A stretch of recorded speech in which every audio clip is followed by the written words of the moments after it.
እናንተን የሚጎዳ ነገር እንዲህ እየተደረገ ነው። እኛም እናውቀው ነገር ነው፣ ምን ጠረጥረው ነገር አለ እነሱ የሆነ ነገር ሴራ እንዳሰቡ። ይሄ ደግሞ ማረጋገጫ እየሰጠን ነው እሱ። ስለዚህ እኛ ማንንም ከእንግዲህ አናምንም ማለት ነው፣ እንጠነቀቃለን። በቀደም ለታማን ነው ሲለኝ ነበር ቢኒያምም ይቅርታ አድርጊልኝ የምናገረው ነገር አለ ሴራ አለ ምናምን እያለኝ አላምንህም ይቅርታ ማልቀበልም አይነት ነገር ይቅርታን ተቀብያለሁ ግን ንግግርን አላምንም ብዬ ነው የሄድኩት። አሁን ግን እሱን የተቀበልኩበት ምክንያት ምንድነው? እስቲ እንስማው የሚለውን ነገር ተግባራዊ ነው አይደለም የሚለውን ማወቅ ስለፈለኩኝ ነው።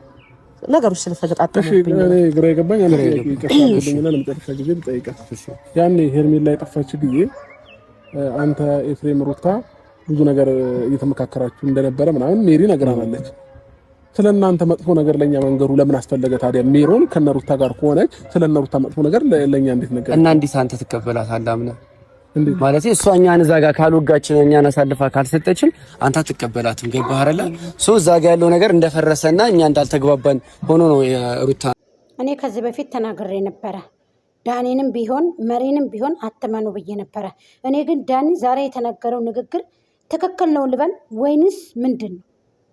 እኔን አሳልፋ እኔን ካልወጋች አንተ አታምናትም፣ እናንተ አታምኗትም። እኔንም መሪንም ካልወጋች እናንተ ሌሎቹንም ሩታንም ካልወጋች አታምንም አብርሃም ብሎ የሰጠው መልስ ይሄ ላይ እህቶቼ፣ በአሁኑ ሰዓት ያማለ ባቀላው አመለ እንዳይሆንብን ሁላችንም ከሄርሚ ጎንና ከአብርሃም ጎን ሆነን እነዚህ ልጆች ሐሳባችንን ሼር እየተደራረግን እነዚህ ሁለቶቹ ልጆች ነፃ መውጣት አለብን። ከአሁን በኋላ ከቡዜ ውጭና ከቡዜ ውጭ ለእነ አብርሃም የሚያስፈልጋቸው ሰው አለ ብዬ አላስብም።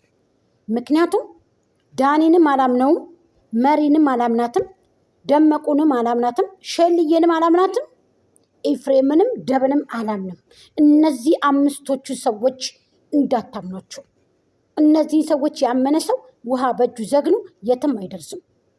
መቼም በወንፊት ጤፍ ይዛችሁ ከአዲስ አበባ ጉታጀራ አትገቡ።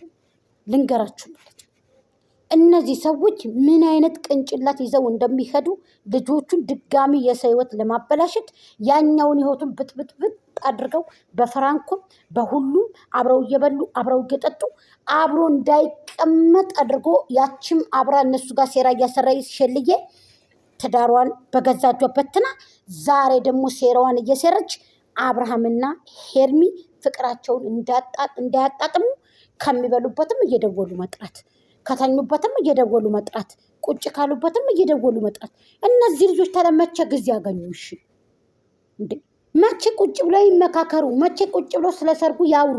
መቼ ቁጭ ብለው ስለቤተሰብ ስለኑሯቸው እንዴት ብለው ወያዩ? እንዴት ብለው ያውሩ? አንድ ሰው እኮ ጊዜ ያስፈልገዋል እኮ።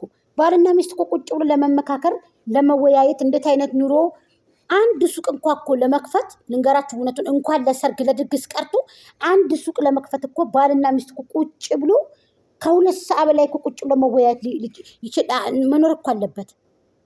እናንተ ግን የምታስቡት ምንድን ነው? ቅንጭላታችሁ ደመቁ በቃ አዳርሽን ስበይም ሴራ፣ ስትጠጭም ሴራ፣ ስትተኝም ሴራ፣ ስትሄጂም ስትጓዥም ሽንት ቤትም ስትገቢ ስትወጪ በቃ ሴራ ነው። ቡና አፍልተሽ ስትጠጭም ባይዘው ሰራተኛ ናት። እድሜ ለሰራተኛሽ። ከአንቺ ቤት የምትሰራ ሰራተኛ ምን አይነት ሰራተኛ እንዴት ታሳዝናለች! ምን አይነት እንጀራ ጋግራ እንደምታቀርብልሽ ወጥ ሰርታ እንደምታቀርብልሽ አላቅም። ሙያ ሳይኖርሽ እዚህ ደረሽ። በሰራተኛ እንጀራ መጋገር ሳትቺ በጣም ያሳዝናል እኮ በጣም ያሳዝናል። የእውነት ለመናገር ማለት ነው በጣም ያሳዝናል። ተርመጠመጥሽ እኮ ምን ነው በዚህ ልክ እንደዚህ? ትዳር በግድ ትዳር በብልህነት ነው እንጂ በጥበብ ነው እንጂ በሙያ ነው እንጂ በንግግር በመወያየት ነው እንጂ እንዳንቺ በግብግብ ትዳርም በግድ የፈታኝም ባልን ግዴታ ያዘኝ ሌላ ሴት ጋር መሄድ የለብህም ትቶኝ አራግፎኝ ሄዶ እንደ ዱቄት የሄደን ባል ሌላ ቀለበት አስሮ ሌላ ሴት ጋር ያየሁት ብሞት እመርጣለሁ። እኔ መጥቼ ያዘኝ ግዴታ ብዬ እምለምነው በህዝብ ፊት ያው በአደባባይ ራሴን ዝቅ አላደርግም። ሽንፈትን አልቀበልም። በዚህ ልክ እንደዚህ ወርደሽ ጸልዩላትኝ ቤተክርስቲያን ትሄድ ሰባተኛው ጸበል አንቺ እንዴት ትሄጃለሽ? አያስተናግዱሽም እኮ የቆሸሽን ሰው ማተብ የሌለሽ ሰው እንዴት ቤተክርስቲያን እንዴት ትቀበላለች? እንኳን ውስጥ ላይ ልትገቢ ውጭ ላይ በሩቁ አትቀበልሽም። ምናልባት ተወድቂ እንደሆነ ንገረኝ እንጂ ሬሳሽን ያነሱ እንደሆነ እንጂ አትቀበልሽም እኮ። የሰውነት አታቆሽሹ እንዴ! ብዙ እኮ ተጸዳርቶ ቀልቡን እኮ ንጹህ አድርጎ እንደ ወተት እኮ ሄዶ ጸልዮ እኮ በአማናው ለኝ ባክ በአማና ያሳደርከ ጌታ በአማናው ላይ ብሎ እኮ ነው የሚወጣው። ህዝቤ ሆይ አንቺ ግላ እንደዚህ አይደለም እኮ ወገንታት። ይች ልጅ ወደ ትሄደሽ ነው? ታይ እንጂ ለራስሽ ክብር ስጪ እንድትከበሪ ከፈለግሽ። ከነዚህ ከሁለቱ ህይወቶች ውጡ። ሁላችሁም አታስፈልጉም። ከቡዜ ውጭ አታስፈልጓቸውም። አብርሃምና ሄርሚ ለራሳቸው ተመካክረው ራሳቸውን ይገነባሉ በራሳቸው ጊዜ። ማንንም አይፈልጉም። ከዚህ ጋር ራሳቸውን ለራሳቸው ይገነባሉ። ማንንም አይፈልጉም። እውነቱን ነው የምነግራችሁ። ማንንም አይገነቡም።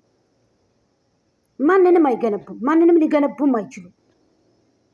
ራሳቸው በራሳቸው ራሳቸውን ይገነባሉ። እናንተ ለማንም ግዳፍ ልትሆኑ አትችሉም። እናንተ መታችሁ እነሱ ላይ ለነሱ ተቆርቋሪ መስላችሁ መታችሁ እናንተ ዝናባችሁን በረዷችሁን አንጠብጥባችሁ መሄድ አትችሉም። ልንገራችሁ፣ አታስፈልጉም ሲጀመር። ስለዚህ